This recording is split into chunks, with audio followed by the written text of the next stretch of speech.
Bom dia, Marcos. Bom dia, Geraldinho. Bom dia, ouvintes da 95 FM. Mais uma vez, uma satisfação poder receber o convite de vocês e poder falar de um tema que contribui, acredito, bastante para a população que está aí atônita com tanta mosca, com tanta virose, e a gente vem tentar contribuir para que eles possam se prevenir ou pelo menos conhecer melhor como funciona toda essa sistemática de prevenção contra essas doenças. É correto afirmar, por exemplo, que essa virose, boa parte dela é transmitida pela mosca?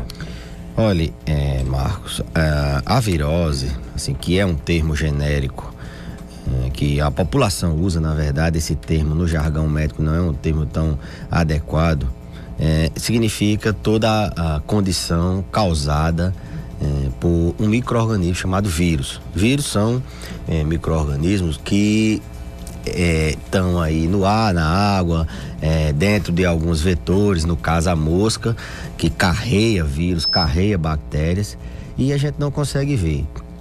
E esses vírus transmitem doenças, né? Como a gente sabe, existem várias doenças transmitidas por vírus, que são chamadas as viroses. A dengue é uma virose, chikungunya é uma virose, a zika é uma virose, a AIDS é uma virose, mas não necessariamente a AIDS é transmitida por mosca ou por inseto, no caso do Aedes aegypti, e inúmeras outras doenças transmitidas por vírus são denominadas viroses. O que acontece é que nesse período do ano, nesse período de chuvas, no período do verão, a gente tem um aumento da quantidade de vírus e de bactérias. Por quê?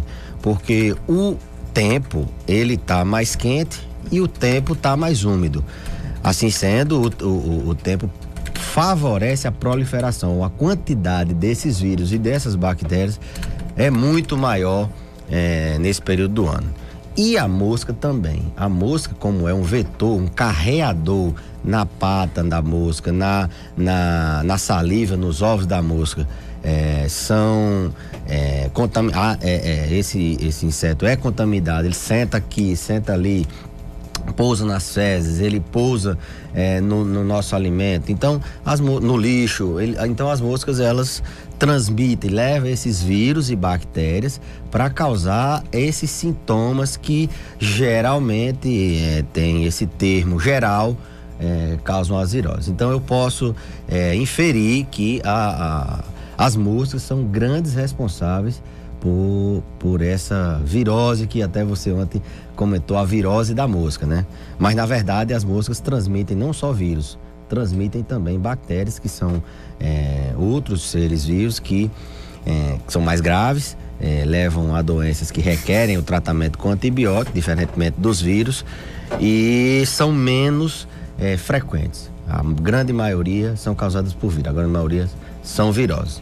Agora, quais são os sintomas mais normais da virose? Sintomas da virose são aqueles sintomas que a gente, na medicina, diz de inespecíficos. Qualquer doença pode dar febre, qualquer doença pode dar dor no corpo, qualquer doença infecciosa, né, no caso. Pode dar vômito, diarreia, qualquer doença pode dar dor nas articulações, cãibra, contratura muscular, dor de cabeça. Então, são sintomas inespecíficos que todos, que eu acho que é universal, todos nós já passamos por uma experiência de ter uma diarreia, de ter um resfriado, de ter uma dengue, dor no corpo. Então são sintomas inespecíficos: febre, dor no corpo, cefaleia, vômito, cefaleia no caso dor de cabeça, dor abdominal, mialgia no caso da dengue. Aí tem algumas características de cada virose dessa. A dengue tem uma dor retroauricular, uma dor no olho. A zika, ela cursa com prurido no corpo, né? Então tá cursando com morte, eu vi aí a terceira morte já. Então os sintomas são esses. Quando você perceber que está com esses sintomas, você está dentro do que a gente chama de pródromos virais, o que antecede a manifestação da doença. Doutor, claro que é normal a população ela tem uma, digamos, até uma certa fé, né, na presença do médico. Muitas pessoas, se não estiver na frente do médico, Olha, só o fato de estar na frente do médico já melhora praticamente da doença, do sintoma. Mas, por exemplo, numa situação como essa da virose, se faz necessário procurar a urgência do hospital regional ou pode ser resolvido em casa mesmo? Marcos, virose, nessa época agora, a gente tem muita cautela de dizer sobre o que se fazer em casa e se é para fazer em casa. A gente prefere pecar pelo excesso. A gente tem um caso recente, de 2 dias, o pai de um amigo meu, Ricardo Sérgio, seu Danúbio, meu Deus, faleceu. E o quadro abriu com uma virose, e como ele era idoso, a gente sabe que os idosos e as crianças, elas são mais vulneráveis a essas situações, elas são mais vulneráveis à doença, à virose e às doenças bacterianas, porque eles têm uma reserva menor, eles desidratam mais fácil. Imagina o Itães, sei que de uma hora para outra a cidade precisa de um quíntuplo da água. Então a reserva da criança, a reserva do idoso é menor, quando precisa não tem, porque desidrata. O calor desidrata, o idoso ele tem uma regulação da temperatura mais lenta, então tende a desidratar e se torna mais vulnerável. Se tornando vulnerável, ele morre mais. Então o seu Danúbio abriu um quadro com a virose, fez a hemorragia digestiva e foi a óbito, né? Ontem mesmo, quando você me ligou, acabaram de receber uma ligação que a mãe do esposo da minha irmã, a mãe do meu cunhado, morreu lá em Paulista, até você um dia. Sei, conheço. Pronto, a mãe de Manelzinho lá. Morreu, fez uma diarreia, uma virose, se internou e não resistiu. Então, assim, as viroses, elas são autolimitadas, existe esse termo. Ela tem o dia de começar e de parar, independente do médico, independente do tratamento, independente do paciente. Ela tem o dia de começar e parar.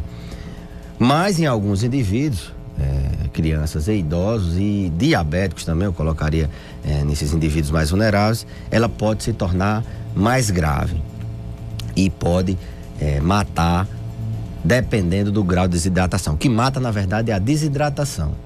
Então a gente tem que estar atento nesse aspecto de saber quem é quem e generalizar, orientar a automedicação não seria uma conduta prudente. Eu acredito que os serviços de saúde devem estar preparados para essa época do ano. Ontem lá no Hospital Regional, mais uma vez, 400 e pouco, hoje, antes de ontem, 400 e pouco, eu evoluí a enfermaria lotada, a clínica médica com 5 leitos extras lá na clínica cirúrgica e a gente pedindo para não internar mais, porque era muita gente. Daqui a pouco Caicó ia viver uma situação de paciente em maca de corredor e nunca se viu isso aqui em Caicó, mas por causa desse boom de atendimento dessas viroses sazonais, dessas doenças infecciosas, dessas síndromes infecciosas causadas por vírus ou por bactérias nessa época do ano, em virtude da proliferação tanto desses micro-organismos como dos seus vetores, do que transmitem eles. No caso do Aedes, que transmite chikungunya, zika e dengue, e no caso das moscas, que podem transmitir vírus e podem transmitir bactérias. No caso, a mosca ela não transmite essas viroses, chikungunya, zika, dengue, não? Não, a mosca, não. A mosca, ela tem também já seria demais. E a gente teria isso bem mais, hein? Bem, a mosca, ela tem uma capacidade de transmitir vetor, de transmitir micro-organismos muito grande, né? É diferente, por exemplo, da formiga, que transmite menos, mas a mosca, ela transmite uma quantidade e tem uma facilidade de transmitir vetores, no caso bactérias e vírus, numa capacidade bem considerável. Ela, como eu falei anteriormente, ela tem essa grande mobilidade. E essa época do ano, as moscas também se proliferam, não só os vírus e as bactérias. As moscas se proliferam. A quantidade de mosca é maior, porque o ambiente está úmido, o ambiente está quentinho, então elas tendem a se proliferar. E se pousa aqui, pousa nas fezes humanas, nas fezes do animal, daqui a pouco está pousando na salada, daqui a pouco está pousando na sua mão, daqui a pouco você passa a mão no olho sem querer, você passa a mão no olho, passa a mão na boca, e aí a transmissão oral, a transmissão orofecal, que é as duas principais fontes de transmissão, vai acontecendo e as pessoas vão adoecendo. Você vai entrando, vão entrando micro-organismos agressores, micro-organismos que potencialmente causam doença, causam sintomas, aqueles sintomas que a gente chamou de pródromos virais, dor de cabeça, febre, dor abdominal, vômito, e as pessoas vão adoecendo. E adoecendo, elas têm que procurar serviço médico. Agora, se é para procurar o hospital ou a unidade de saúde, isso aí está na nossa cultura. A nossa cultura ainda é hospitalocêntrica. A gente tem uma ideia de que tudo se resolve no hospital. E a nossa população é acostumada a ir para o hospital, embora às vezes não de maneira correta. O que eu posso orientar nesse sentido, ou sei lá, como uma sugestão, que Caicó já devia há muito tempo ter UPA. A UPA era o lugar de se receber essa carga, era o lugar preparado para se hidratar um paciente ali por um tempo, triar os casos mais graves, levar para o hospital regional. Os médicos ontem estavam sobrecarregados. Se chegasse uma emergência grave, estava lá com 20, 30 pacientes na lista de espera para poder atender. Se chegasse uma gravidade, ficava 100, 200, como é que ia atender? Eu estava ouvindo aí sobre a questão do PSF, a gente comentava aqui em off, da estratégia de saúde da família. A culpa não é do médico que não passa 8 horas, não. A culpa é do povo que não vai pro PSF. Pelo menos assim, quando se contratou os cubanos, disseram que eles iam ficar 8 horas. Eu acredito que eles estão ficando 8 horas. Então, não é fulano, beltrano, não são várias os motivos de sobrecarregar o hospital. É o tempo, nesse tempo, é sazonal, é a cultura da nossa população, é a falta de uma UPA para poder receber. E essa UPA, eu tenho escutado até no Bafafá, tenho comentado, debatido algumas coisas que eu entendo que a UPA não é gasto, é investimento, e muitos acham que não. Então, acho que seria uma das saídas, aculturar a população a buscar o seu posto de saúde, só buscar o hospital quando for um caso grave, tentar fazer essa UPA e preparar melhor o hospital regional. Uma classificação de risco, por exemplo, triava muita coisa. Lá no hospital chega todo mundo, você chega com infarto e você chega com a dor de cabeça, você é atendido, colocado numa mesma fila, vai esperar do mesmo jeito. Não tem uma classificação de risco. Aqueles que é mais grave, passa porque as pessoas que formam a fila ali, elas vão, não, passa na frente, é uma criança, é um idoso, mas não tem uma classificação de risco oficial. Mas você não acha que, por exemplo, independente de ser cubano ou brasileiro, se o médico ele é contratado para tirar 8 horas de plantão na UBS, o correto não é que ele tire as 8 horas, não? O correto é que o gestor puna se ele não der as 8 horas. Entendeu? Então, o correto é a gestão. Punir. Se não está dando 8 horas, puna. Mas o exemplo deveria partir do próprio médico, na sua opinião. Não, olha, entenda. Vou lhe dizer como é que acontece nos bastidores. Não, doutor, você vai aqui, você só tem tantas pessoas e depois você pode ir para casa. É desse jeito, entendeu? Aí o médico não, tá certo, é assim, fica lá, não vai ficar enchendo. Então a conivência é de ambos os lados. Marcos, do profissional pode numa unidade também. De saúde, de 4 horas da tarde, que não tem um pé de pessoa, não tem uma alma. O médico vai ficar lá fazendo o quê? Entendeu? Então, assim, é conivente a gestão e tá errado o médico que assina uma carga horária e não cumpre. Agora, o médico, qualquer funcionário, porque assim, mais uma vez está se querendo colocar a culpa nos pinhaços do médico. Que a virose da mosca, a culpa é do médico que não atende no PSF. De nossa parte, não, né? Não, pelo que eu tô entendendo. Mas não é do médico. A culpa é da mosca, a culpa é do tempo, a culpa é do lixo que não está sendo arrecadado. Será que o enfermeiro, será que o agente de saúde está orientando a população, entrando na casa da população, entendeu? Você mesmo disse, Marcos, será que precisa de ver o médico? Algumas coisas você sabe que é hidratar, a gente recomenda, porque o médico ele tem que ser prudente, ele não pode ser irresponsável e dizer as pessoas que tomam paracetamol, tomem Plasil, tomem isso, tomem em casa. A gente tem uma certa responsabilidade. Então, eu entendo que tem culpa, não pode assinar um negócio e não cumprir, mas culpa também tem aquela pessoa que está sendo conivente de deixar não cumprir. Entendeu? Isso não é só aqui em Caicó, não, isso é o Brasil todo. No Brasil todo. A gente não pode só também dizer que isso apenas acontece em Caicó. Claro, infelizmente é uma realidade de todo o nosso Brasil. Mas como a gente mora em Caicó, o bom seria que não acontecesse em Caicó, né? Sem dúvida. Aí às vezes, em muitas discussões acontece isso. Por que que... eu vi muito, por exemplo, Carnaval de São Paulo, teve isso, teve aquilo, ninguém cobrou. Só eu faço rádio em Caicó. Se eu fizesse rádio em São Paulo, eu não estaria avaliando o Carnaval de Caicó, estava avaliando o Carnaval de São Paulo, né? Então, se eu moro em Caicó, eu tenho que avaliar o Carnaval de Caicó. Apenas fiz isso adendo aí para justificar. Existem formas de eu me livrar da virose? Minha rua tá todinha, tá todo mundo na minha rua com virose. Tem como eu me livrar da virose? Se livrar, talvez seja um termo, você tem como reduzir o risco de você ser infectado pela virose, né? Se você consegue, primeiro não tá nessas faixas etárias dos extremos, não é idoso, não é criança. Se você tem uma política de higiene, porque o principal para prevenir a virose é a higiene. Se você tem um hábito de lavar as mãos com sabão, um hábito de limpar os alimentos com hipoclorito, se você tem um hábito higiene e educação, de você olhar o seu lixo, não deixar lixos na rua, de você preparar comidas numa temperatura adequada, de usar álcool gel na sua casa. Então a higiene e a educação é fundamental, você já começa ganhando aí. E entra isso em termos de saúde individual, o que é que eu posso fazer? E em termos de saúde pública, seria a questão do saneamento básico, que a própria igreja está de parabéns com a campanha da fraternidade de entrar nessa luta de saneamento básico, que até parece meio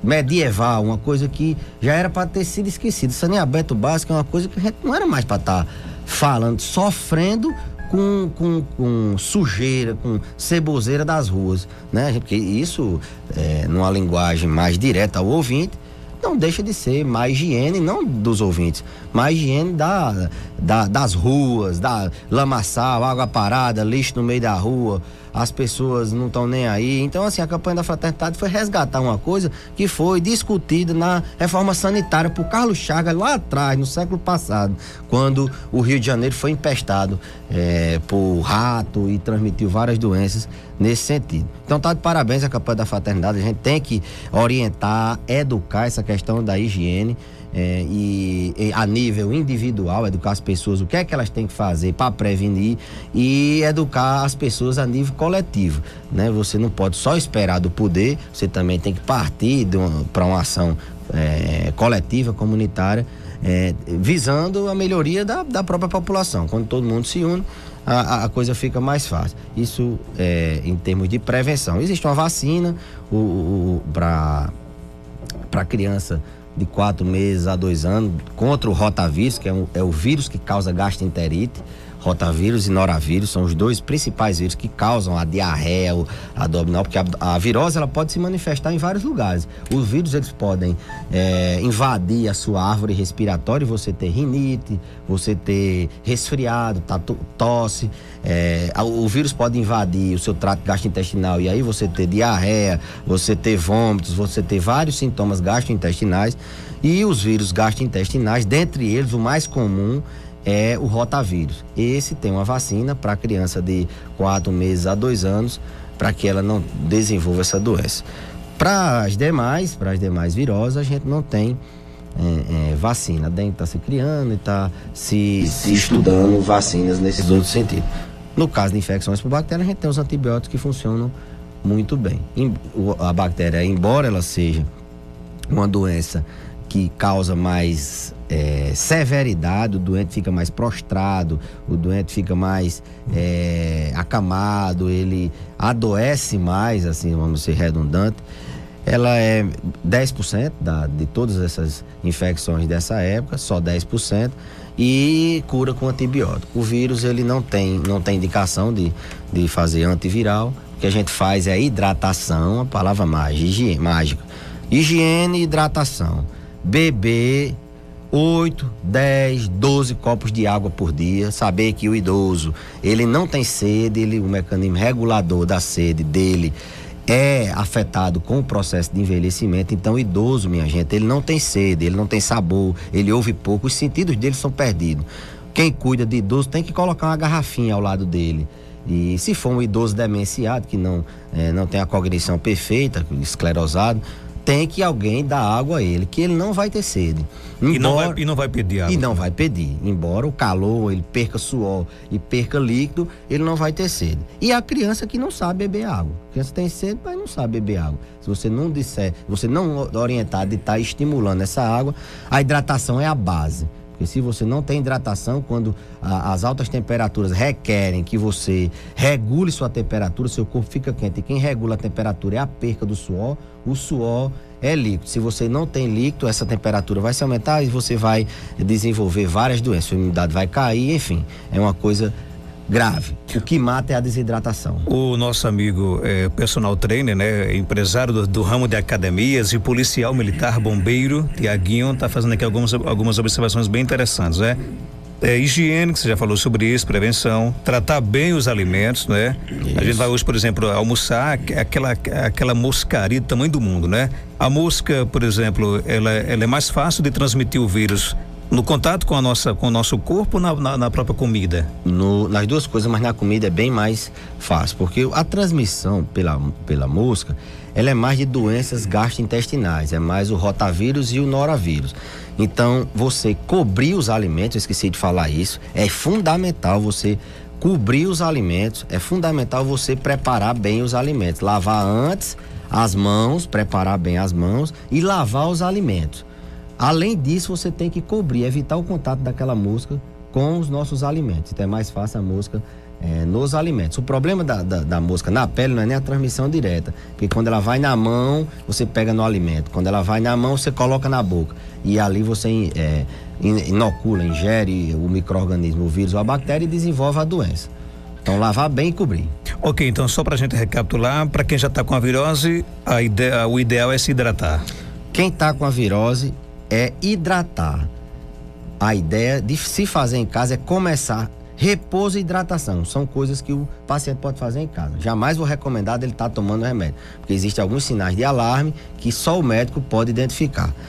Hidratação, repouso. Persistiu, vomitou. O vômito é uma indicação de você ir para o pronto-socorro. Como é que você vai tomar remédio se você está vomitando? Como é que você vai se hidratar se você está vomitando? Vai no pronto-socorro, toma um remédio para vômito e começa a se hidratar oral. A hidratação oral, inclusive, é a via de preferência. Não é soro na veia, não. Soro na veia já é para um caso mais selecionado. Procurar o serviço de saúde, procurar a unidade de saúde. A unidade do bairro que funciona, aqui em Caicó tem as unidades funcionando, mas a cultura da nossa população é de ir para o hospital. Também não estou dizendo que não vá não, se seu recurso é ir para o hospital, pode ir que o hospital está de portas abertas. Ontem a gente conseguiu atender 400 e tantas pessoas e sobrando, assim, faltando leite, a gente dá nosso jeito. Mas a ideia, como o Marcos você bem disse, é hidratação. Porque o que se faz na virose é hidratação e sintomático. Tá com dor, remédio para dor. Tá com vômito, remédio para vômito. Tá com coceira, remédio para coceira. Tá com diarreia, remédio para diarreia. Quando é viral. Quando é bacteriana, tem que tomar antibiótico, e antibiótico só com o médico. Ok, alguma pergunta, Geraldinho, para o doutor Beleza? Só uma pergunta aqui. Tem pessoas que costumam, né, usar situações caseiras ou remédios caseiros, alguma situação para espantar as moscas, sei lá, bota água com sabão em pó, alguma coisa assim. Isso funciona ou não? Espanta as moscas? Olha, funciona. Mas não tem literatura que a gente possa recomendar. Ontem, inclusive, eu fiquei assustado com essa palavra virose das moscas, quando o Marco mandou para mim. E fui fazer uma busca na literatura e realmente não tem quase nada. Na verdade, é um termo que se usou para virose. Termo popular, associado com as moscas. Mas, Geraldo, assim, o cuidado que tem que ter é com criança, para não colocar no olho. O cuidado que tem que ter é que se aquele local que você vai matar as moscas ali, ele não vai não vai cair por cima de uma bancada, de alguma coisa e transmitir mais mosca. E existem alguns venenos que podem ser prejudiciais para um animal doméstico, para uma criança, entendeu? Tem que ter certos cuidados. São mais do que válido. O conhecimento popular, ele é mais do que válido e soberano. Ele pode ser utilizado. Então, essas receitas caseiras, lá em casa, inclusive, a gente coloca os saquinhos de dindim para ver se elas ficam ali próximo do saquinho de dindim, que a gente aprendeu já ali vendo no açougue. passa limão, tem uns venenos de mosca que se vende, que a gente coloca numa vasilhazinha e as moscas ali, tem que colocar no lugar alto. Tem a mistura da maçã com cravo, né? Eu não sabia, fiquei sabendo esses dias. Foi, pronto, eu já vou levar pra mamãe essa daí. Mas é sempre válido. Agora o que a gente tem que estar atento mesmo, eu sei que é para evitar a transmissão. É na nossa proteção que a gente pode fazer demais. É higiene, hidratação e cuidado coletivo, cuidado com o seu lixo, cuidado com o seu bairro, denunciando, ligando aqui pro programa de Marcos Dantas, denunciando que tem lixo aqui, tem lixo acolá, que aí os setores responsáveis vão debelar. Doutor Beliz, muito obrigado por sua participação. Dizer que o espaço aqui sempre estará aberto para transmitir essas prestações de serviço à nossa população. Algo mais a acrescentar, pode ficar à vontade. Agradecer, Marcos, mais uma vez, Geraldo, mais uma vez. Eu acho de suma importância essa abertura que o seu programa tem como característica de prestação de serviço à população. Para finalizar, apenas orientar as pessoas que são idosas, que estão em casa e que não estão se movimentando, não tem mais aquela mesma atividade. Os idosos, eles são oligossintomáticos, eles manifestam um pouco sintomas. Quando eles vêm manifestar sintomas, eles já são muito graves. Quem cuida de idoso, quem tem um idoso em casa, cuidem em hidratar e cuidem em observar se ele altera a consciência, se ele fica em delírio, se ele perdeu o apetite, se ele está reclamando de dor, e leve à unidade de saúde, leve ao hospital, porque é um grupo vulnerável. O mesmo se faz para as crianças. Muito obrigado.